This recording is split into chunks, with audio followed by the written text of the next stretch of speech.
And anyway, you'll enjoy him. And what we want to do too, I want you to think about this. On that day, I've asked Kevin's dad to fix us some ribs.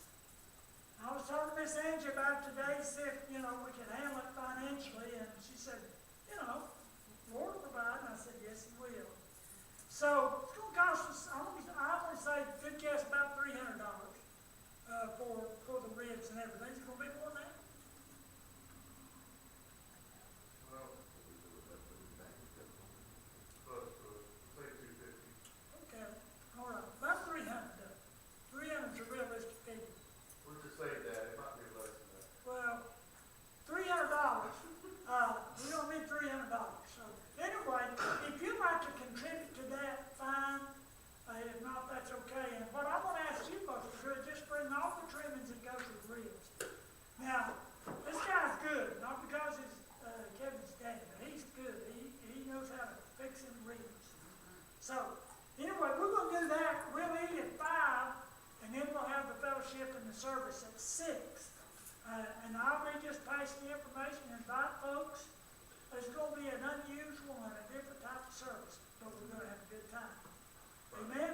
We're going to have a great time in the Lord. And we'll get information put in the bulletin and all that. So keep that in mind.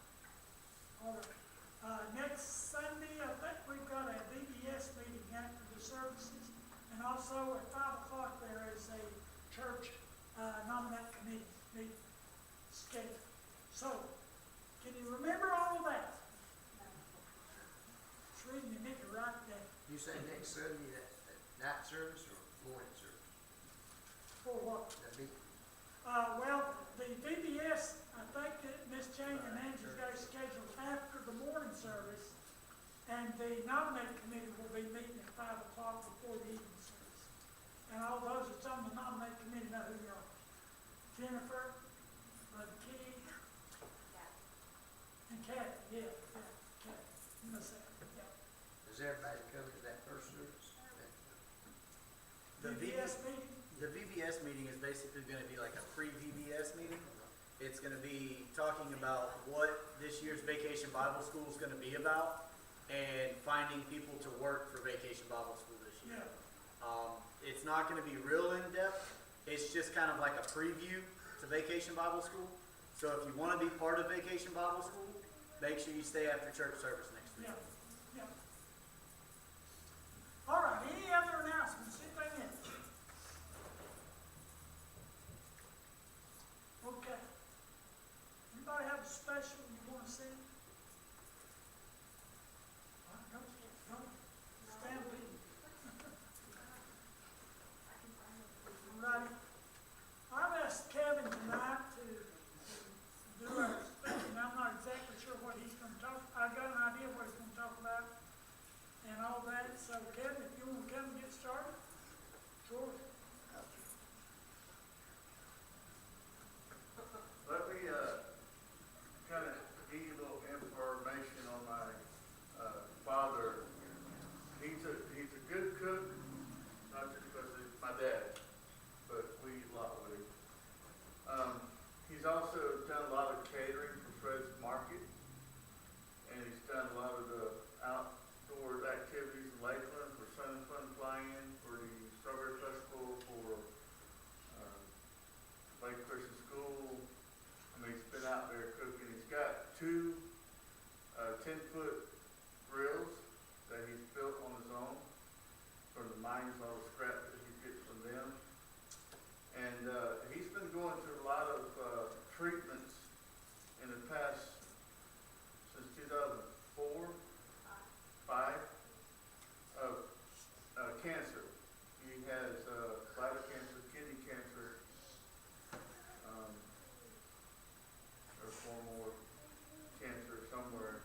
He's been through a lot. And on the process, he's on remission. He's in remission. He's doing really well. But the treatments that he had, all the chemo and radiation, they don't tell you when you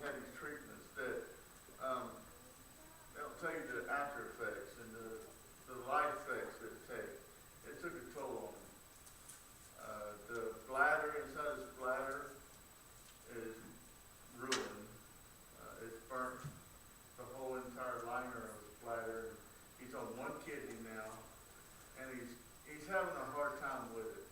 Just keep him in your prayers. He's going for treatments coming up soon. He's going to Star Tracking tomorrow. They're going to go in and make sure the bladder's okay, because he's not releasing fluid. And it's keeping between 90% and 35% still in the bladder. That's not a good thing, especially on kidney. And he's having a lot of passing out issues. He almost passed out twice yesterday on me out there cooking that soup. And it wasn't hot or very cold. I didn't make him work hard. It's just going, carried one thing to the car and that's it. He just got real lightheaded, dizzy, and just almost went out. So he's willing. He will do it and dying doing it, cooking his ribs. And he has been blessed with doing that. He's also donated that yesterday to the church. The church did not have to pay him. He don't want money. He will not take money. He refuses it, but he's stubborn, and I don't want him to, because he's not really that well off, and I don't want him to have to, pay for it, but he will if he has to. So I just encourage you to pray about it and kind of, support your church and help out as hard as you can, as good as you can. And I know you will. Y'all come out every time. God has allowed y'all and blessed y'all. And there's been a lot of things that he's done with y'all in this church and since we've been here that we've seen. So I just want to let you know that little information about my dad. But pray for him. He's very discouraged. He's ready to go. And there was a point about 2 weeks ago that he had those thoughts, and that's not good to have those thoughts. And my mom, of course, that's another 2-hour story on her.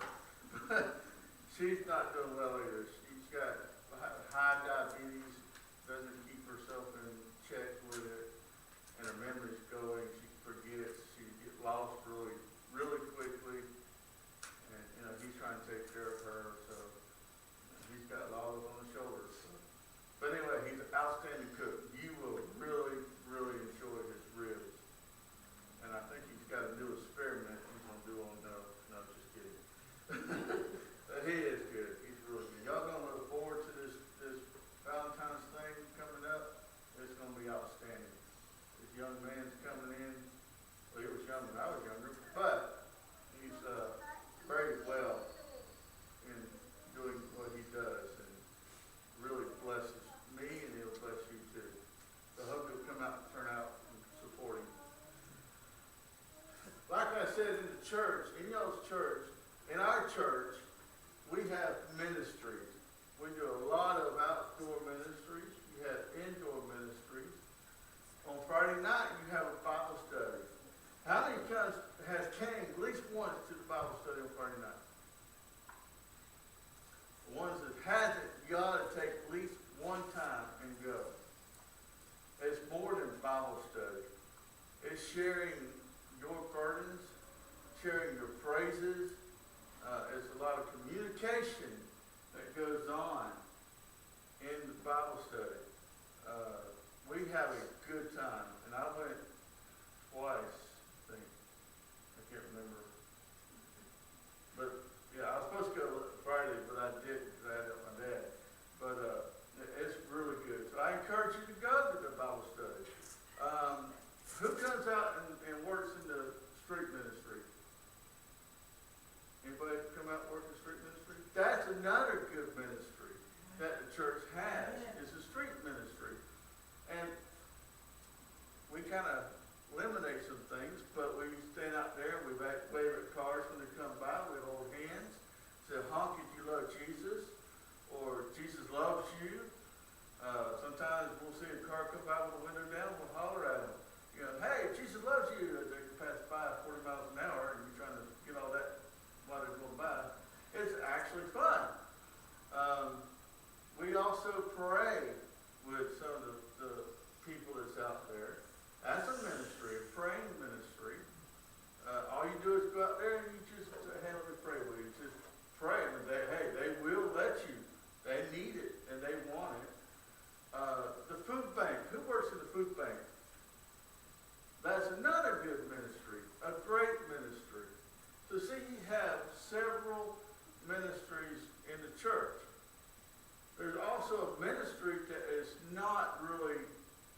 promoted and emphasized and mentioned a lot. It's mentioned some in Sunday morning announcements and stuff. But Sunday school ministry. Man, So tonight I want to talk to you about celebration of Sunday school. praise the Lord, son. So as we do this, it's a Sunday school of the purpose and the process and the activity, the action of having a Sunday school. So let's pray and then we'll get started. Now, Father, I come to you, Lord, tonight, thanking you for this night, for me to share your word. I just ask you to touch me, Lord. Touch my brain, my eyes, and touch my mouth as I speak, that your word will come out and they'll understand and be clear, Lord.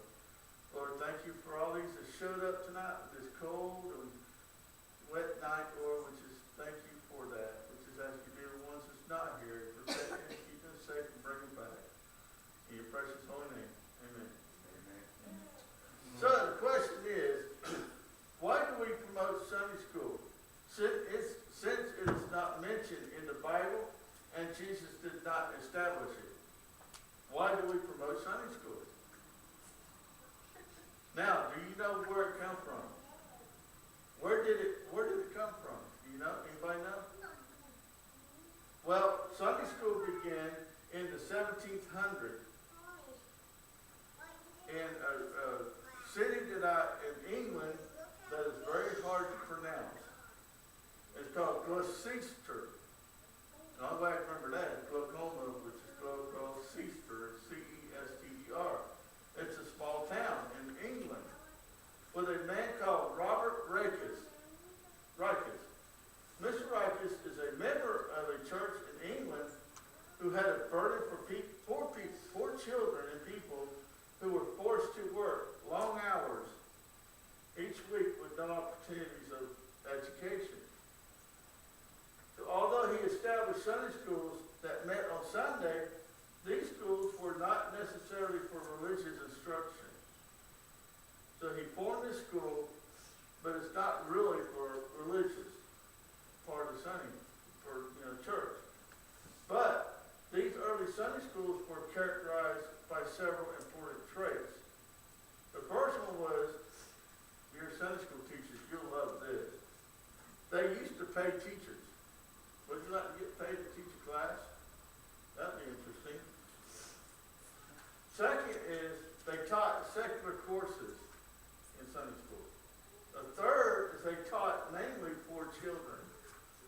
So over the years, Sunday school has evolved into what we know today, which is an organization that focuses on teaching the Word of God. Amen. When Robert Rakes started the Sunday school movement, the Archbishop of Canterbury called together the bishops. All of them came together for this one person, for Robert, to see what could be done to stop him. For they said he was a violation of the Sabbath. In a celebration of the Sunday school, I want to speak to you about the purpose of Sunday school. But before I do that, I want to address two important principles. The purpose is that what makes something special. Sometimes we get confused with celebrating things because of their tradition. Really, there is really nothing in the name or the function of Sunday school that makes it special. And you're like, what? But it is special because of the purpose it fulfills. It is an organization tool for reaching, ministering, and helping people to grow spiritually. A tool is no better than the purpose that stands behind it. So the second principle involves in the organization. There is nothing sacred about organization, nor is there anything that's evil about organization. But some people oppose the Sunday school because it is an organization. Well, guess what? Jesus used organization in the Bible. When he fed the 5,000, chapter 6, verse 29 and 40, which says, "Then Jesus told the disciples to have his people sit down in groups on the green grass." And verse 40, listen to this. "So they sat down in groups of 50 or 100. So you see, he instructed the disciples to sit people in groups. And believe it or not, they listened. There is nothing inherently evil about organization. However, there is nothing sacred about organization. For an example, you know what a cemetery is, okay? A cemetery is one of the most organized places in the community, isn't it? Would you want to live there? I don't want to live in one. Sometimes we start traditions and organizations, then act like they fell out of heaven as a gift from God. In our country, when the Sunday school movement began, it was looked upon with suspicious. So here at Park Street Church in Boston, they had a major riff-raff, argument, uproar in the early 1800s over whether to allow Sunday school. Now get this. In this argument, this is what they argued about. One, it might be a desecration of the Sabbath. Children ought to be instructed by their parents at home, and professing Christians ought to be at home engaging in reading, meditation, and prayer, instead of going abroad to teach children of other families on the Sabbath. So in other words, we're to stay home and teach our family and our kids at home. Don't go to church, don't go worship, don't serve, and don't share with other people. So now, since I got that taken care of, let me address the purpose of Sunday school. So as we celebrate the purpose of Sunday school, I want to use in Acts 2, chapter 2, go ahead and open your Bibles and turn to Acts 2, 41 to 42, and then also we're going to read 44. This is going to be my text I use on the rest of this story, message. I call it story because it's really, really good.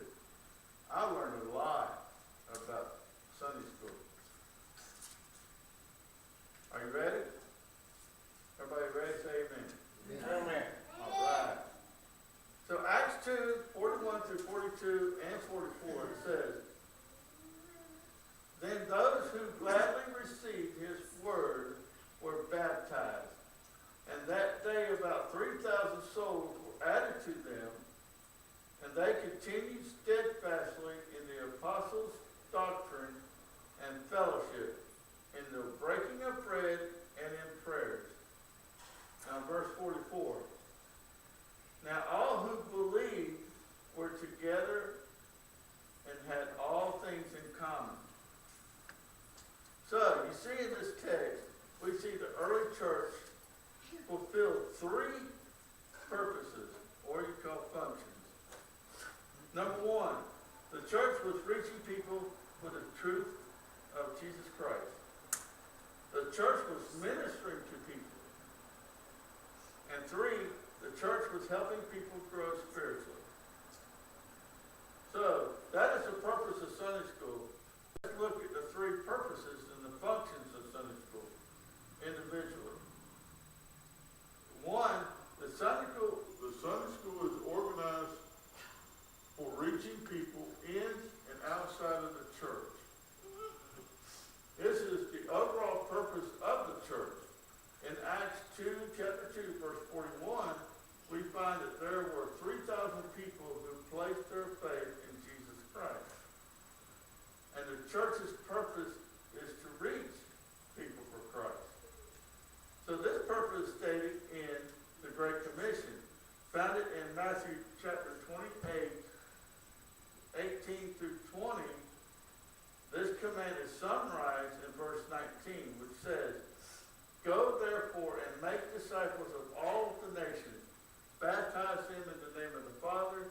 Son, and the Holy Spirit.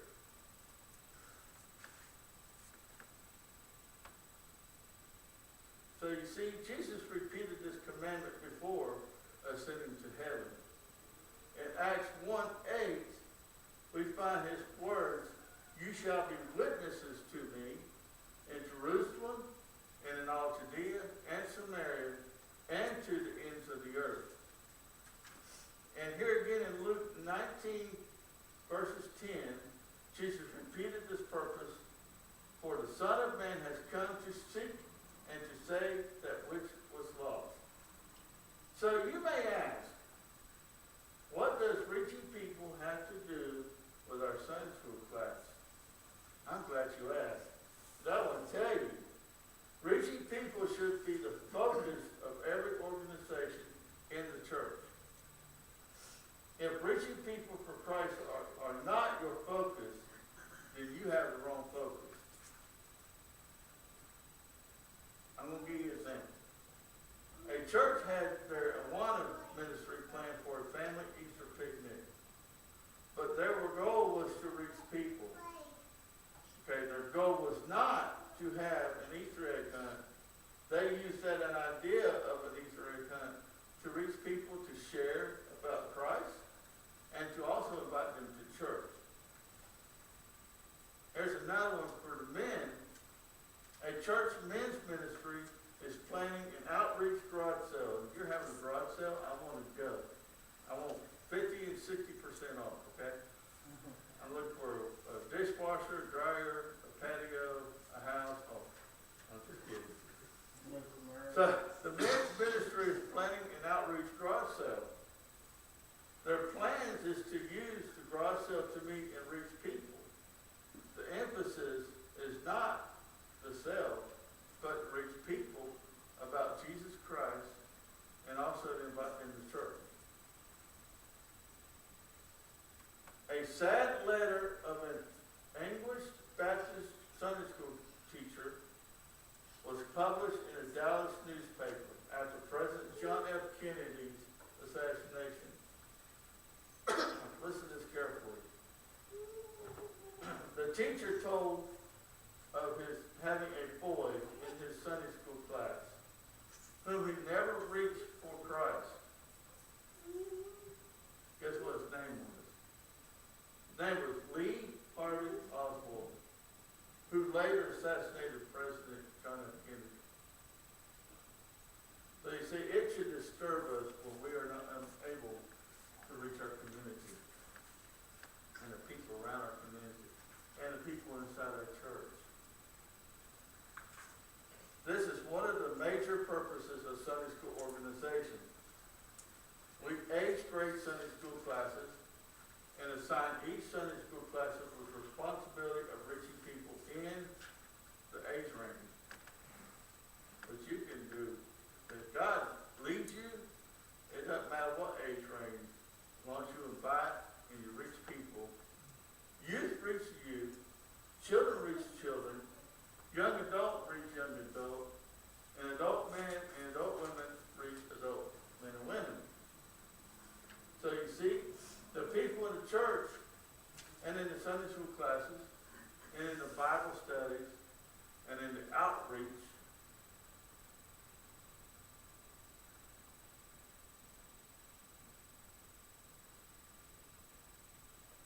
are the ones that grows the church. We have to stand strong and stand firm in God's word and take courage and step out into the communities and towns to share God's love and invite them to church. The pastor is not responsible and does not do it by itself. The pastor does it with you. So the church is what grows the church, not the pastor. Do you know, how many knows there's an elementary school down the street? Right down the street down here. There's a couple, 4 or 5 blocks.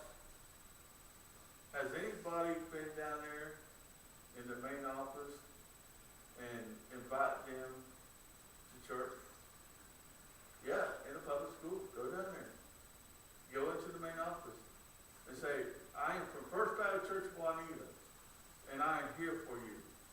I would love to pray with you if there's anything I can pray with you about. And we're right down the street. If you need us, feel free to call us or come visit. Or, and we've done this before, has anyone gone down there and gave the office staff, the secretary, the principal, the assistant principal, the clerk, whoever else is in the office, a couple dozen donuts, orange juice, and say, thank you. We appreciate your effort in teaching our children in the United States of America. Has anybody done that?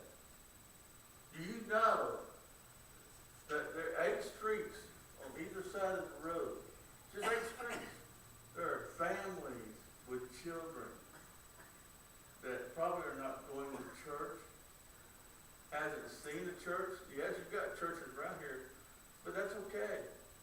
Whatever they don't get, we can get. Go and knock on the door and say, hey, I'm here for you.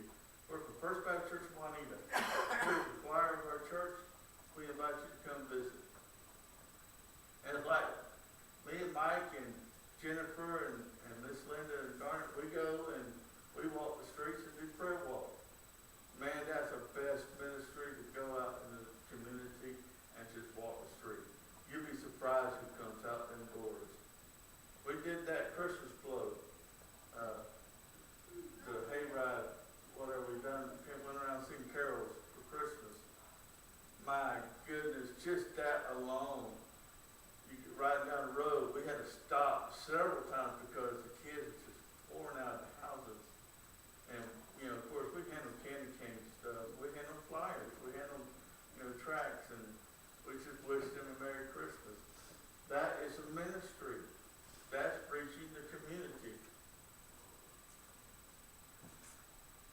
So, let me ask each one of you tonight that's here, a church member, a Sunday school teacher, a question.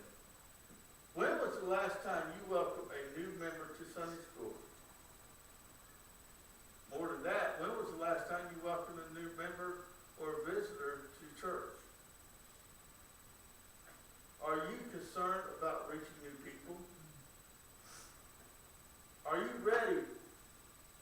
Are you willing and ready to step out in faith to reach new people? When a person comes to this church, and I have watched it and observed it, do you reach out to them and make them feel welcome? And y'all do an outstanding job of doing that. When we first came here, y'all were at the door. Mr. Roy, he was outside. He was the first one. He says, welcome. Glad you're here. Man, that just made us feel so safe and secure and loved. So y'all do very well. But there are some churches that don't do that. If we're not careful, and this could happen to us, and it has happened, or can happen to other churches, our Sunday school and our worship service can become a glorified social club. Hear me? Glorified social club.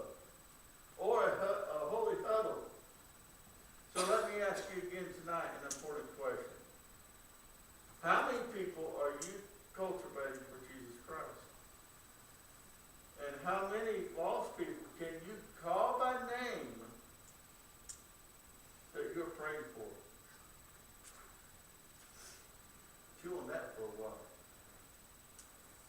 So anyway, enough of that. Let's move on. The second purpose of Sunday school is to minister to people.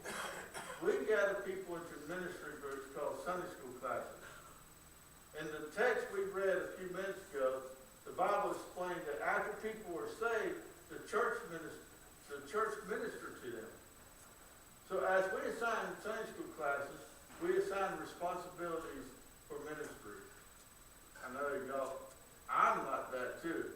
You hear that responsibility, you're like, ew, really? Ew. And here's another one, commitment. The C word, commitment. Ew. That's a bad word. But Sunday school classes, we assign responsibility for ministry. You're responsible for a ministry. So a Sunday school class fulfills a caring, and here are some fulfilled several ministry responsibilities that Sunday school classes can fulfill. A Sunday school class fulfills a caring, shepherding ministry. Making you feel better now, right? You think of responsibility. Example, for a caring shepherding ministry, I have seen Sunday school classes carry a meal to a member who has been through surgery. Another one is I have seen the classes carry meals to a member after death of a loved one. I have also seen Sunday school classes that cry with a member when they are hurting. So every believer needs a family group with whom they can share, care, and grow. A Sunday school class provides a place for fellowship with other believers. It has been said that Sunday school class helps the church grow larger by growing smaller. A Sunday school class provides a place to build supportive Christian relationships. Loving relationships are very vital need in every person's life. And I'm one of them. There's another thing about organization. Now, oh man, I forgot to do that. Oh, every Sunday school class has a minister book called a class roll. Each teacher, sub-teacher, and even class member, and I encourage you, a class member, to look at that roll on a regular basis to see their flock. Who's missing? Who's hurting? And by the way, with that on hand, our Sunday school, Gulf Sunday School is outstanding. Your Bible curriculum, your teaching is right on. There's nothing that needs to be changed on that. Definitely not. But you have 52 enrolled in Sunday school. On that roll, there's only first names. On that roll, there's no last name. On that book, there's no address, no phone numbers, no nothing to contact. Now, I know some of y'all are very friends with each other. Y'all live in areas next to each other. It's kind of like the community of a Sunday school class, which is great. And y'all do very well in checking on people and finding out how they are doing. But it's hard to do that with some that don't know who these people are, or don't know where they live, or don't have a phone number. And sometimes you worry about who's not there and what's going on with them, if they're in a wreck, or they're in the hospital, or the worst is they're laying in their house dead for days and nobody knows it. And come to find out when they do their funeral that they're in a Sunday school class, and the Sunday school class don't even know it until it's too late. And that's going to be okay. We're going to wait. We're going to work on that. That's going to be okay. Also, I'm going to add this one. Church members. There's no directory of church members. I'm very good at this, and I love irritating people. I don't have no phone numbers. I can't call you at 4 o'clock in the morning and say, hey, why wasn't you at church Sunday? We missed you. And I don't have your email address. I can't send you pictures of Sunday school class or church service of people here, and your name's on the marked on the seat that's empty. We don't have no contact. We need to get contact. We need to stay with our flock. In the Bible, we learn that the shepherds examine his flock in a regular basis to assess the need of his sheep. His care for his sheep was not a haphazard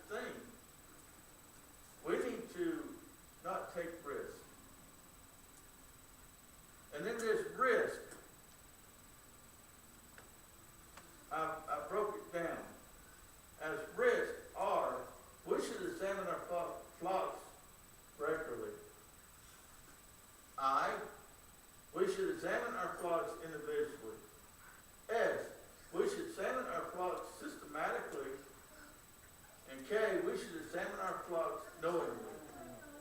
So risk is are regularly, individually, as systematically, okay, knowingly. The greatest honor in life is to minister to the needs of other people.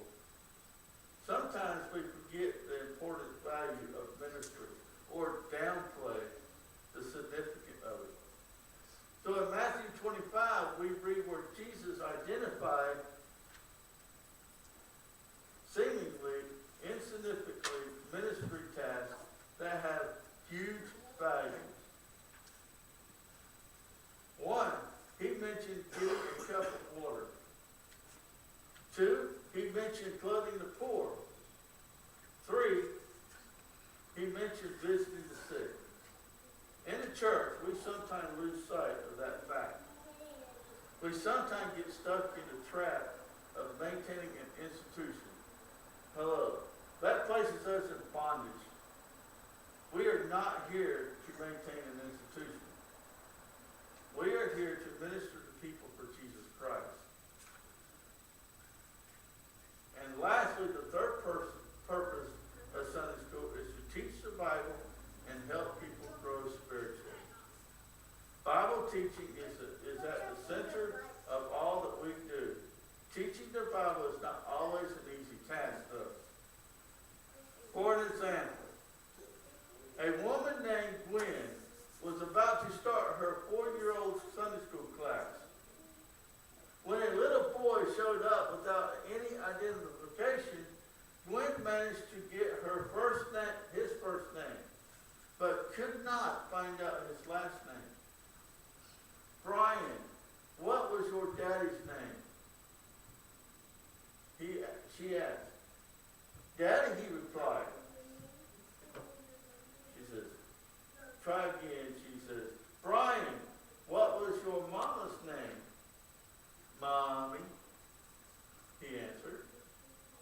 Suddenly she realized, I know how to tackle this one. How she could get the answer she needed was, Brian, what does your daddy call your mama? With his face lit up, with a grin and a deep voice, he replied, hey, baby.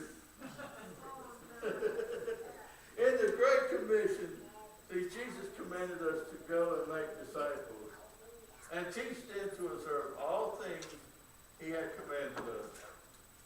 So it's not an easy task, but we can do it.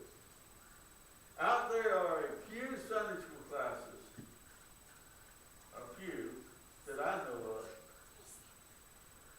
that spend 40 minutes of an hour eating donuts and drinking coffee, 15 minutes studying the Word together, and there are some classes uses their time to complain about politics, about the church or the church members or how long the preacher preaches or stuff, or bellyache and gossip. I hope that we're not one of these. As we teach and study the Bible, we should always keep in mind this formula. And this is awesome. I kept reading this as I need to remember this. We to teach the Bible for information so that people might receive inspiration and it will result in life transformation. So today, as we take a look at the purpose of Sunday school, the celebration of Sunday school, for some of you, that might seem insignificant. When you examine the role of Sunday school, you are reminded of God's love for you. God desires a relationship with you. He is seeking you. God desires that you have a spiritual family, that you have a spiritual family that gives you love and support. God's desire that you grow into spiritual maturity. He has given you a Bible to help you with that. Use it. It helps. So, are you ready to celebrate your Sunday school this year? Amen. Are you ready to celebrate church this year? Amen. Are you ready to get all in it Man, and let God show up and let God show off? yes. Are you ready to stand strong, to stand firm in God's word?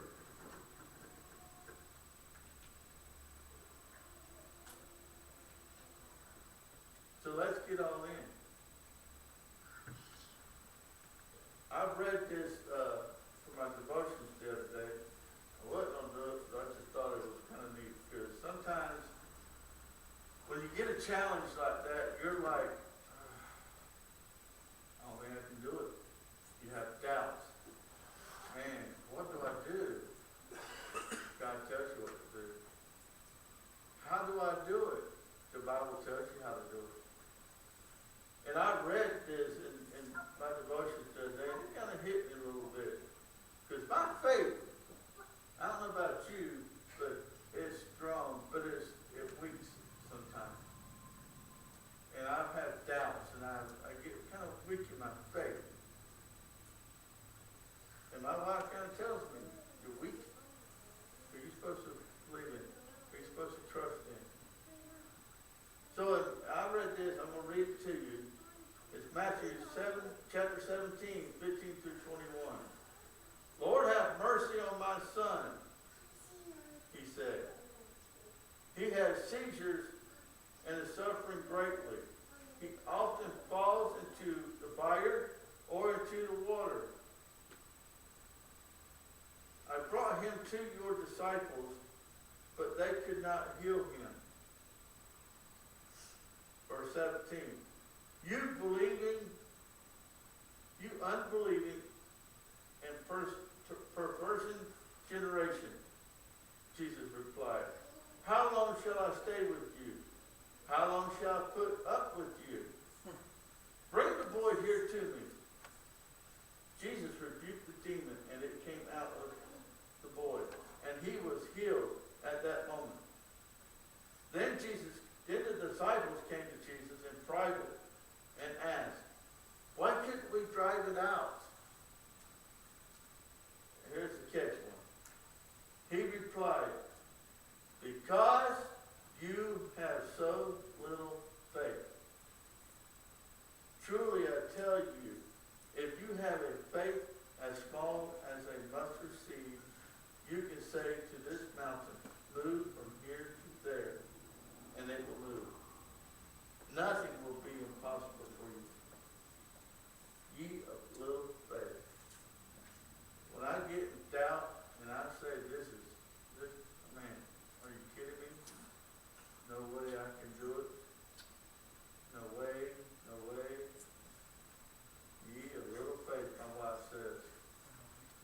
I said, yes, Lord. I hear you. So, are you ready to get all in? Are you ready to trust God and have faith in Him and let Him guide you and lead you? Man, Are you ready to celebrate Sunday school and to celebrate church?